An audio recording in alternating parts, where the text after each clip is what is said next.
Todd Wente here with Path to Progress for March 12th, 2025. I am in my mobile office, but I am not recording at the normal time. Today has been a little bit awkward, and so while I'm here in my mobile office, I'm getting ready actually to go to lunch. But I wanted to make sure that I put this out today while I was thinking about it. In all of our lives, we have things that happen. Some things we predict, we know they're coming. Some things come out of the blue, they just come out of nowhere. And some things we wonder about, we see them on the horizon, we wonder if we can avoid them, we wonder if we can miss them, we wonder if they can miss us, and they come anyway. And all of those things, good and bad, that come along, bring with them consequences. Choices that we make bring consequences. Choices that other people make bring consequences. The reactions that we take to the situations that pop up bring consequences. Really, life is, if we wanted to look at it from maybe a simplistic view, life is nothing more than the choices and the consequences that we have. The choices that we make and the consequences that we get. Sometimes when we're working through those choices and consequences, we feel, let me rephrase, sometimes as I'm working through my choices, my consequences, and sometimes the choices of other people and the consequences that those choices bring for me, I have to also deal with other kinds of thoughts. I have to deal with other kinds of emotions. I have to deal with feelings of loss, feelings of betrayal, feelings of frustration, feelings of sadness, feelings of helplessness. A lot of times in my efforts to cover up those feelings, I often wind up manifesting them as anger. A very good friend of mine, a therapist from many years ago, used to say, I remember hearing him say several times, anger is the mask for the fear of our helplessness in the situation where we're expressing the anger or bottling it up. So the emotional response can often be really crazy. But after that, then, and emotions, when they arrive, we experience them, and according to some schools of thought, the emotions go pretty quick. And then we're left with consequences and with stories.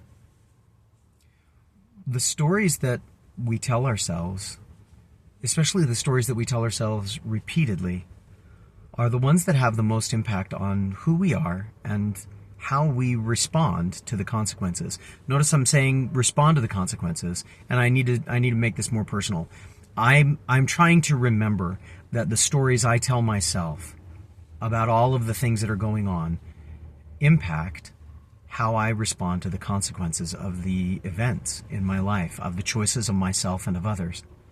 If I'm telling myself stories of limitation, allowing myself to be defined by the things I am not, then my reactions to those consequences, my responses to those consequences are probably going to be less useful than if I'm telling myself stories of capability, of power, of promise, of imperfection, perhaps, absolutely imperfection, but consistency of effort. One of the pieces I've been working on over the last 6 months or so has been the idea of minimal acceptable performance. When I am engaged in trying to make sure that I'm doing the minimal acceptable performance, and I do this over and over and over, I get the opportunity to tell myself a story that I am a person who meets things head on. And when I come to crisis, when I come to a situation where choices I've made or choices that others have made bring consequences that are painful or negative, I can rely on that story, that identity of myself.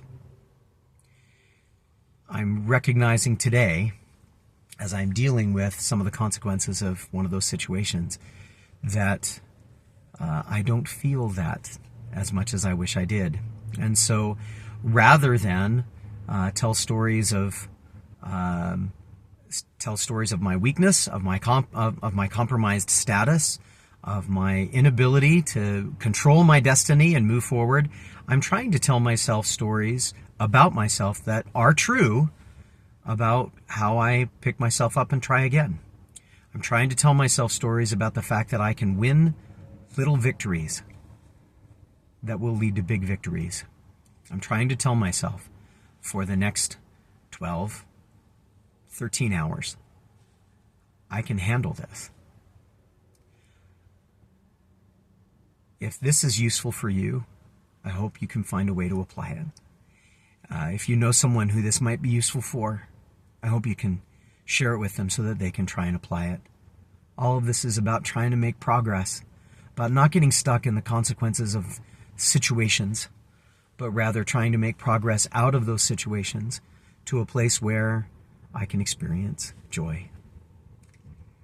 I'm hopeful that it makes it better, not worse. And it seems to when I'm able to do that.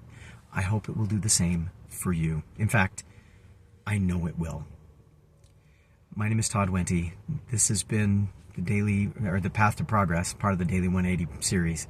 Nulum Diem. Hope to see you next time.